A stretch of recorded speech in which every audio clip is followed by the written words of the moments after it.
Good morning, everybody. Welcome to my beautiful log home in southern Michigan. And it's August, and I want to talk about three different things today. And I'm going to start out talking about my PTSD.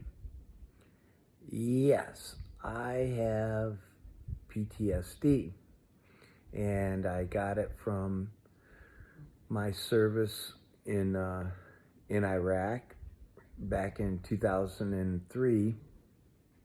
So it's been almost 20 years since I've been back from my deployment in Iraq. And not going to go into details about that, but what I wanted to share with you was that it's been 20 years and I still deal with PTSD issues. Not going to go into the specifics about that and all that, but what I'm shocked about is that it still affects my life today, 20 years later. It's crazy.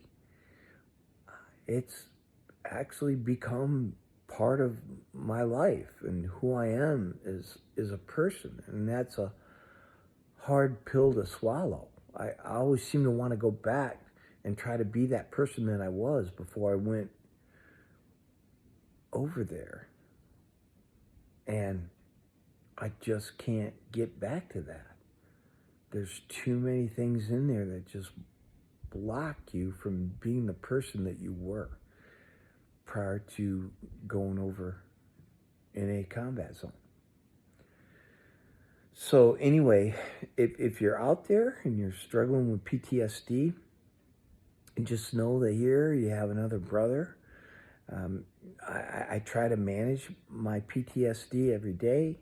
I deal with it every day, but I try to manage it every day. I try to manage it so it doesn't manage me.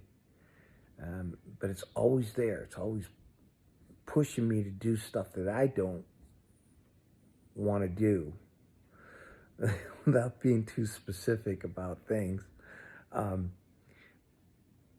But just know that I can function. I mean, I can go to work and I can go do things out in the community.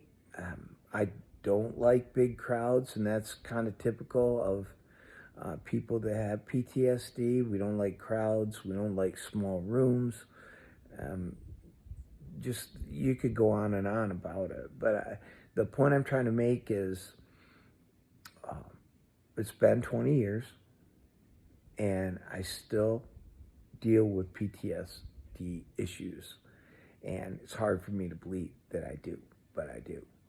And if you're out there and you listen to this video and you're dealing with those things, just know you're not alone, and know that it's going to be tough every day, but do your best to try to manage it and keep it under control. I guess that's the only thing we can do.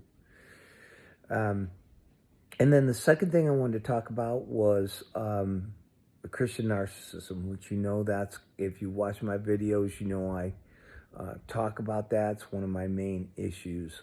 And I want to talk about the people that are narcissistic, the Christians that are narcissistic, and how they kind of work when dealing with other people. And I've seen them in action. And what they do is they like to tell you how to live your life. They like to tell you exactly what to do. They're going to have Bible verses for everything that you do in your life that's contradicts what they think, or if they think that you're wrong, they're going to throw a Bible verse at you and say this says this, and they never stop. They just keep going. They just keep until you finally tell them, listen, enough. I'm living my life. You have your beliefs. I've got mine. Leave me alone.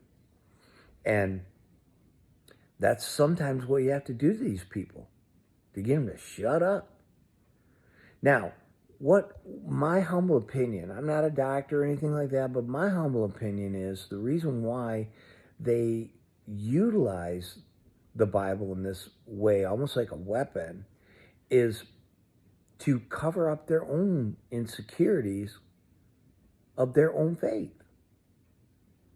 And maybe they're the ones dealing with things that are wrong in their life and like that. And so they want to project that onto us. And they want to project that through telling us what to do and how to live our lives right. Remember the two pastors that I had growing up in a little country church, southern Michigan. And one ran off with a girl in the church, and the other one was exposing himself in the community later on. Yeah, that actually happened. So these people were in charge of a church, and they were telling other people how to live their lives. And telling them, do right, do right, do right. If you don't do right, if you don't do anything, just do right. That was one of the messages that I remember as a kid, this guy telling us. So beware of these people. And if they're in your life and they're making your life miserable, tell them to shut up. Tell them to stick their nose in their own Bible and read it and apply it to themselves. And that you'll figure things out just fine on your own. Okay? Now, thirdly, I'm going to jump into politics real quick because Kamala Harris scares the crap out of me for this reason. Not that she can do anything to me personally. I'm not worried about that. But she is promoting socialism, if not communism, in this country. And we have free market society, capitalism. You know, this country has made it on its own, and she just wants to grow this government and get it, and it's already out of control. The government is already trying to control us, and that's not what our country was set up on. Our country was set up on us being the government, running the government, and having limited government. And she just wants to keep growing the government. And you know what? Mark my words, eventually they're going to try to take over. They're coming for our rights that we have in the Constitution. Time to stand up against these people. And I am not voting for Kamala Harris. I can tell you that. I like my freedoms, and I hope you do too. Ptsd, I'm here for you. Narcissistic Christians, beware, be careful of them. Keep our freedoms